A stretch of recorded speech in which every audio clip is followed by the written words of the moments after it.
The storm over Outpost Jackson wasn't just weather.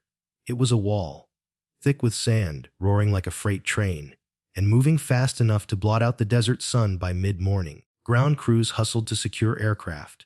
Pilots were called back from the tarmac. Even the guard dogs, usually unfazed by jet engines and gunfire, laid low, ears pinned, as if the earth itself had issued a warning. Inside the command tent, the air was taut with tension. Word had just come in a recon team had hit an IED in Sector 9. No one needed reminding what that meant. Sector 9 wasn't a nickname. It was a sentence. A brutal stretch of mountain, cut desert where every ridge hit a trigger, every canyon swallowed radio signals, and the wind itself could tear a bird out of the sky. The recon team's last transmission came through half-garbled, one KIA 3 wounded hostiles advancing requesting evac. The room fell quiet. Then the excuses began. No air cover. Visibility's below 40 meters. Even drones can't see through this soup. What about medevac? Someone asked. A bitter chuckle followed. Not a chance. We send a Blackhawk into that. We lose the bird. And the crew. That's when she spoke. Calm, flat. Certain. Give me the Blackhawk. Captain Caroline Wade stood near the back, helmet in hand. No bravado, no shaking voice. Just the quiet certainty of someone who had done the math and already accepted the odds. Eyes turned, some rolled. Everyone remembered Wade, flying legend, a wall of commendations, over 1,000 flight hours logged. But she was 43 now. Pulled from combat ops over a year ago. Reassigned to training and supply runs.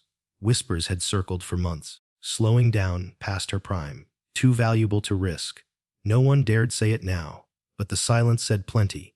Major Collins stepped forward. Captain, you're not cleared for Sector 9. There's no flight path, no comms relay. We won't be able to get you out if something goes wrong. Caroline met his eyes. I'm not going out to prove anything, sir. I'm going because they're not home yet. That was it. No speech. No drama. She got the nod. And then she was moving, across the tarmac through the dust, toward her aircraft like she had steel in her bones and fire in her chest. As she climbed into the cockpit, her crew chief whispered, "Good speed." She said nothing. The Blackhawk lifted off like it had been waiting for her all this time. 32 minutes later, it returned. But those 32 minutes rewrote everything. Caroline flew into a sandstorm so thick the windshield went matte gray. The horizon disappeared. The instruments flickered. Most pilots would have climbed high or tried to outfly the storm. Caroline went low. She dropped beneath the worst of it, following terrain she hadn't seen in over a year, but still knew by heart. She didn't fight the wind. She listened to it. 15 minutes in, she spotted the wreck, what was left of the recon convoy, half buried in the canyon's mouth. She dropped fast, skids hitting uneven dirt as bullets cracked through the fog. 3 soldiers emerged, one dragging another, one trying to hold a flare that fizzled mid-air. Caroline held steady, didn't shut down, didn't panic, just opened the side hatch, laid down covering fire and waved them in. They barely made it aboard. As they lifted off, enemy fire clipped the tail stabilizer. Still, she climbed hard, banked west, and somehow, through force of will and pure instinct, threaded her way back through the storm. With 2 wounded in the back, radios barely working, and rotor blades shaking under strain, she broke through the haze just as the base's lights came into view. Her Blackhawk came down scarred and scorched, but in one piece. So did her passengers. The base was stunned. No one expected to see her again. No one ever came back from Sector 9, but she did. And when the after-action report was delivered the next day, they called it a partial success.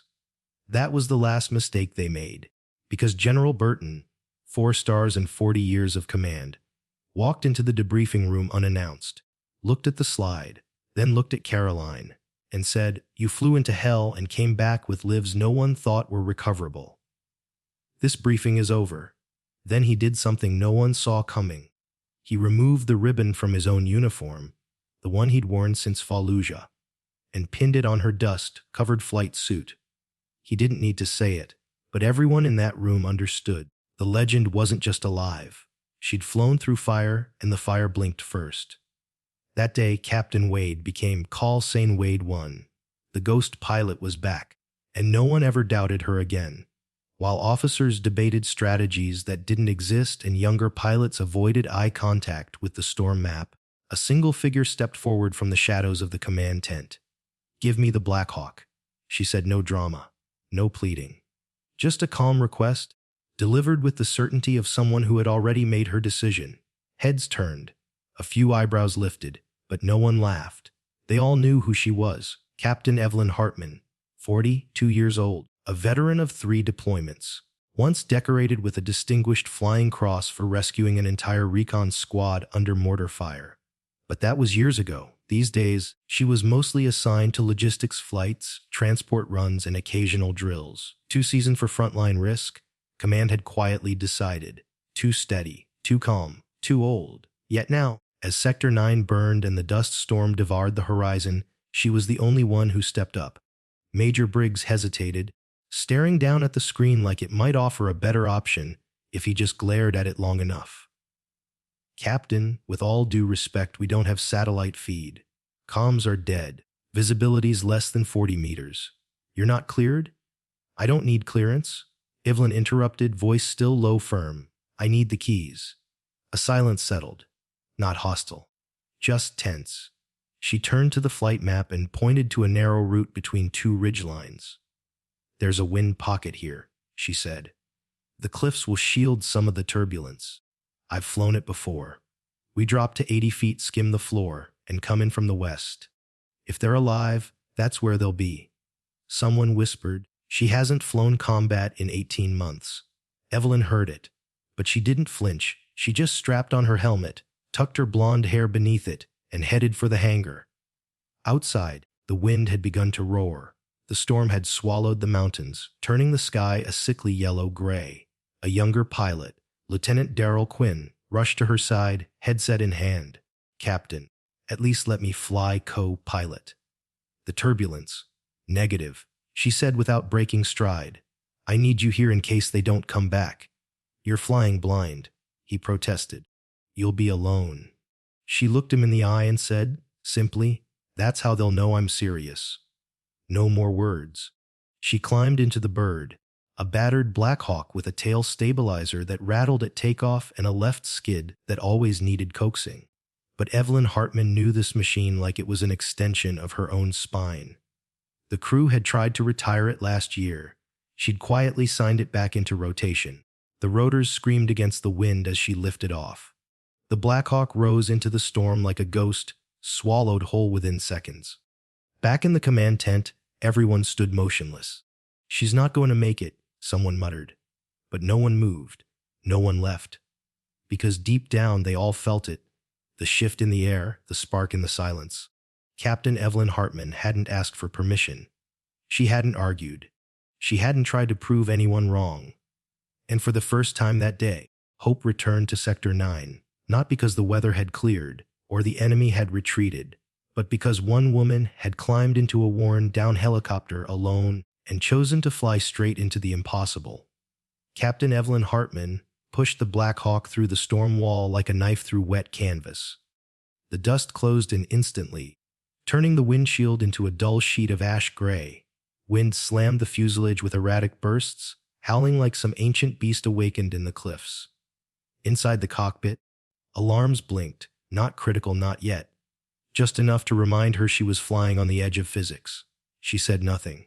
Instead, she adjusted the trim, dropped altitude, and eased off the throttle just a touch, coaxing the bird rather than commanding it. She didn't fight the storm. She listened to it. Most pilots would have climbed to escape the turbulence. Evelyn did the opposite. She knew these mountains, knew that wind currents up top would toss her like a paper cup. Down low, she had cliffs to guide her, canyons to shield her, even if the visibility was down to 20 feet. The storm clawed at the Blackhawk's rotors. Each gust felt like it might tear the tail right off. But Evelyn moved with surgical precision, sliding through rock corridors that weren't on any flight map, only in her memory. No radar, no GPS, no comms, just steel nerves, decades of experience, and gut instinct. 13 minutes in, a flicker of color flashed in the canyon below. She banked sharply left, dropping beneath the ridgeline. Crosswind slammed her sideways, but she recovered, skimming the ground at barely 50 feet. Then she saw it, A burned-out Humvee, half buried in sand, smoke still rising, and behind it movement. 3 figures, one slumped over, another dragging him, the third trying to wave a flare through the wall of dust. It fizzled almost immediately, but Evelyn was already lowering altitude. The landing zone was chaos, uneven rock, crosswinds howling, zero rear visibility. But her hands never trembled. She brought the skids down so gently you'd think she was setting glass on a table. The rotors stayed hot, no time for shutdown. She popped the side door, grabbed the M240 from the cabin wall, and laid down, suppressing fire into the fog. Short bursts, just enough to keep the enemy's head down. Behind her, 2 soldiers stumbled aboard, dragging the third. One of them, still bleeding, yelled, "They're coming down the ridge." The Blackhawk shot up in a steep arc, tail kicking sideways, rotors screaming. Rounds pinged off the airframe, sparking against metal. She banked west, punched through a gust that felt like hitting a brick wall, and cleared the ridgeline with inches to spare. Only then did she glance behind. One soldier had a leg wound. Another, head bleeding, barely conscious. The third was pale, gripping a pressure bandage to his ribs, staring at her like she wasn't real. She keyed her mic. 3 aboard, 2 wounded. RTB in progress. Still nothing but static. Didn't matter. The storm thickened, the controls bucked under her grip. Tail compensation hit max load. She rerouted power, adjusted pitch, threaded the bird through a narrow pass between 2 black cliffs that weren't even visible on the radar. 20 minutes in, the radio crackled. 09er, come in. Hartman, you copy? She exhaled slowly. Copy. This is 09er. 3 aboard, returning. A pause. We lost you on radar 8 minutes ago. We thought. I don't go down, she said flatly. That was all. At minute 29, she broke free of the storm's grip. The sky didn't exactly clear, but there was light again. Faint, murky. Enough to see the base ahead. The runway lights blinking like lonely stars in a sea of smoke. 09er, you're cleared for emergency landing. Medical crews are on standby. She brought the bird down slow and true, like she'd just flown a textbook exercise. Not a death run into the worst quadrant in Kandahar. When the skids kissed the tarmac, medics rushed in. Evelyn unstrapped, opened the cockpit, and climbed out like she'd just finished a routine drill. Her hair was plastered to her forehead. Her face was streaked with grit. Her eyes were clear. She pointed to the cabin. They're yours now. And then, without a word, she walked back across the runway, past a stunned line of officers who hadn't believed she'd make it back at all. She didn't smile. She didn't pause. But everyone who saw her walk past knew they'd just witnessed a ghost fly through hell and bring 3 souls back from it. By the 30-minute mark, everyone in command had quietly accepted that Captain Evelyn Hartman, former combat pilot logistics lead age 42, was gone. The storm had swallowed her. No radar signal. No radio contact. Not even a thermal trace. Major Denton stood over the operations map, hands tight against the edge of the table. No one dared speak it, but the thought hung heavy in the air. She flew into Sector 9 alone. No one ever came back from Sector 9. Then, at exactly minute 32, someone near the tower shouted, "Rotor! 1 rotor! Coming in from the west!" Everyone rushed to the tarmac side windows. At first, there was nothing. Just wind and smoke and the eerie hush that comes after too much waiting. Then a black shape emerged, hazy, trembling in the heat and dust. A Blackhawk. Her Blackhawk. It came in low, listing slightly to port, the rear stabilizer visibly chipped. Bullet holes pocked the side, the rotors groaned from stress. But it was flying. Somehow, it was still flying. As the wheels kissed the tarmac, base personnel burst into motion. Emergency crews sprinted toward the bird, medics with stretchers and triage kits at the ready. A small crowd had gathered behind the safety line. Mechanics, junior officers, techs from the drone bays. The side hatch opened. Captain Hartman stepped down from the cockpit with the same quiet composure she'd had walking out to the flight line. Her face was streaked with dust. Her flight suit torn at the shoulder strap. Her helmet tucked under one arm, like it had never left her. She didn't wave. She didn't look around for applause. She simply pointed to the back of the Blackhawk and said, "They're yours." 3 wounded soldiers were lifted out. 2 conscious, 1 fading fast but alive. Medics worked fast, stabilizing vitals, shouting codes into radios. The crowd behind the barrier stood silent. No one knew what to say.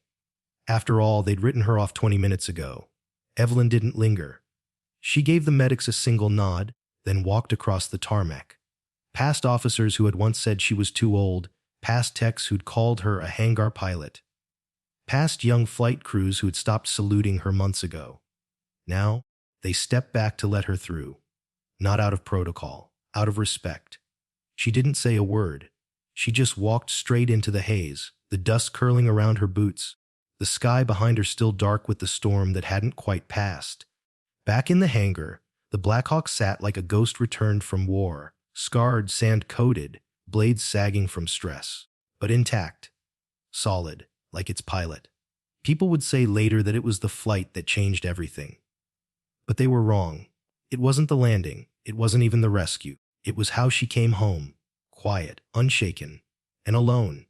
Because in a world where too many people shout to be noticed, she had whispered into the storm, and the storm had listened. She hadn't flown for glory, or redemption, or legacy. She'd flown because someone needed help, and she was the only one who said yes. And now, against every prediction, every doubt, every buried assumption, she had returned. 3 lives saved, 1 woman proven right, and not a single word spoken. The following afternoon, inside the main conference room at Redwater Base, the debriefing began with the quiet clatter of folders and coffee cups. Major Denton stood at the front, laser pointer in hand, flipping through a slide deck labeled plainly, Sector 9 Incident Report 742. The words felt clinical, detached, like this had been any other mission, just another failed drone feed, just another logistical hiccup. Captain Evelyn Hartman sat 3 rows back. Her posture was straight, boots still scuffed with red desert dust. She had not changed out of her flight suit. She hadn't said a word to anyone since landing. Her name hadn't appeared once in the presentation, not in the summary of air assets, not in the after-action breakdown, not in the flight support section that listed single evac bird, pilot unlisted, no mention, no acknowledgement. And when Denton reached the final slide and said, overall mission status, partial success, the room shifted. Not in protest, no one dared, but in discomfort. Several heads turned. Several eyes found Evelyn, partial. After flying solo through a sandstorm, rescuing 3 wounded soldiers under live fire, and returning with a crippled Blackhawk, she didn't flinch. She didn't need them to say her name, but someone else did. The door opened with a metallic groan, and the air shifted instantly. General Marshal Coleridge, 4 stars on his chest and a career carved across 3 decades of combat zones, stepped into the room. He was not on the schedule. He hadn't attended an internal debriefing in years. Everyone stood, except Evelyn. Coleridge scanned the room, then the screen. His gaze settled on the words, partial success. His brow furrowed. Major Denton, he said, voice steady as a slow-building storm. You're calling this a partial success? Denton cleared his throat.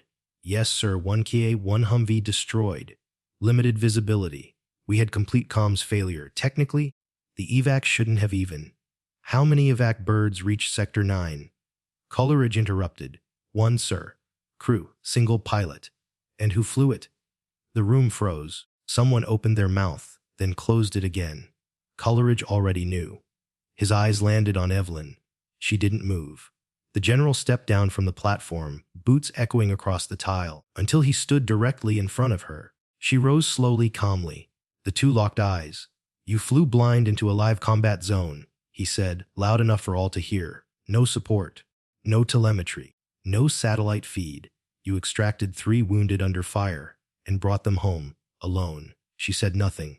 Coleridge turned back to the room, and this command thought she was too old, too slow, better suited to paperwork and shuttle flights.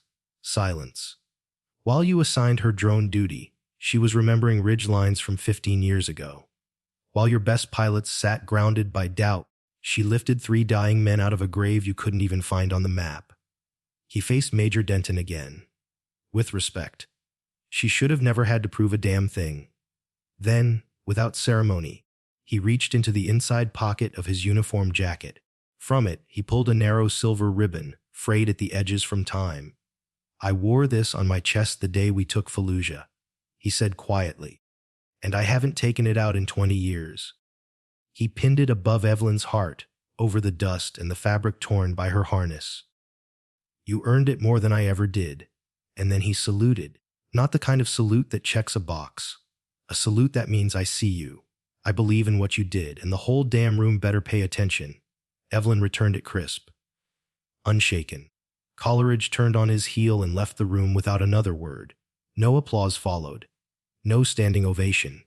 Only silence, the honest kind, because everyone there knew what had just happened. They hadn't just overlooked her. They'd buried her, quietly, respectfully, with paperwork and protocols and younger pilots with better knees. And she had returned. Not just alive, but undeniable. Not a ghost, not a relic, but a storm in her own right. Captain Evelyn Hartman reported for duty at 0530 sharp, same as always. There were no interviews, no celebration, no headlines. Just the quiet hum of the hangar as ground crews prepared for another day, and the unmistakable rhythm of her boots moving across the tarmac. But something was different. People stepped aside now, not out of pity or procedure, but respect. The younger pilots, the same ones who once smirked at her, logistics assignments, or whispered about her age behind locker room doors, now stood a little straighter when she entered. Some saluted before they had to. Others asked quiet questions during pre-flight. "Captain, how do you handle turbulence on approach over rough terrain?" Or, "What's your go-to if the nav drops mid-storm?" She answered. Brief, precise, never condescending. She didn't lecture. She didn't demand. She didn't have to. Experience speaks with silence. Her name was officially restored to the active combat rotation that same week. No announcements, no meetings. Just a quiet update on the flight board. RMNE, Piremarwarotatone, Cels IGN Hebuka 1. The Blackhawk she flew during the Sector 9 mission was moved to her exclusive control. Mechanics, without being asked, started checking it first each morning. Not because of orders, but because word spreads on a base. If Hartman's flying it, make sure it's perfect. She never asked for that trust. She earned it. Second Lieutenant Nathan Cole, fresh out of flight school, sat across from her in the ready room one afternoon. He had once made a joke, called her museum material, after watching her fly simulator drills. Now, he took notes during every briefing she led. He didn't bring up the past. He didn't need to. She didn't either. Evelyn Hartman never wanted an apology. She just wanted the mission. A few days later, a visiting officer from the Air Force Academy delivered a message in person. "Captain Hartman," he said, adjusting his cap, "would be honored to have you speak to our graduating cadets. About your career, the Sector 9 rescue, the realities of decision-making under pressure." She didn't answer right away, just looked past him, toward the hangar where her Blackhawk sat idle in the morning sun. Then she nodded once and said only, "Tell them I'll fly myself." The officer blinked, smiled awkwardly, and wrote it down like it was a quote for history. Later that evening, she stood on the runway alone. A gentle breeze stirred the dry heat. Her bird was prepped, its rotors quiet, its panels still marked with faint scratches from the canyon walls and gunfire. Someone had stenciled words beneath her door.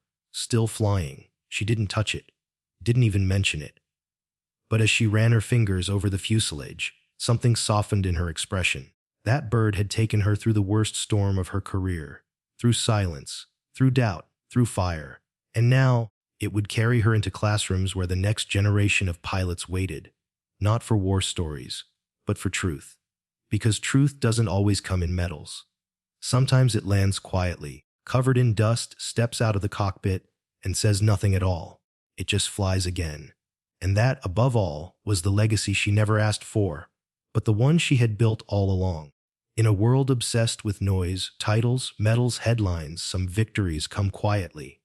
Captain Evelyn Hartman wasn't the fastest, she wasn't the youngest.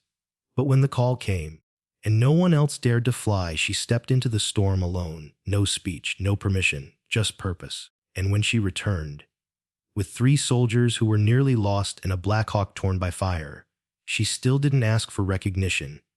She never flew to prove them wrong. She flew because someone had to make it back. Because duty doesn't retire. Because age doesn't erase courage. Because sometimes, the only thing that matters is doing what's right, even when no one's watching. The lesson here isn't about heroism. It's about quiet resilience. About those who keep showing up, even when the world stops seeing them. So if you've ever felt overlooked, forgotten, too old to matter, remember Captain Hartman and remind yourself you don't need applause to make a difference. You just need to keep flying. We'd love to hear from you. What moment in your life taught you the power of quiet strength? Share your story in the comments. We read every single one, and they inspire others more than you know. And if stories like Evelyn's remind you of the bravery still walking among us every day, hit that subscribe button and join us in honoring the courage that never makes the front page, but should never be forgotten. This is more than a channel. It's a tribute. And you're part of it now.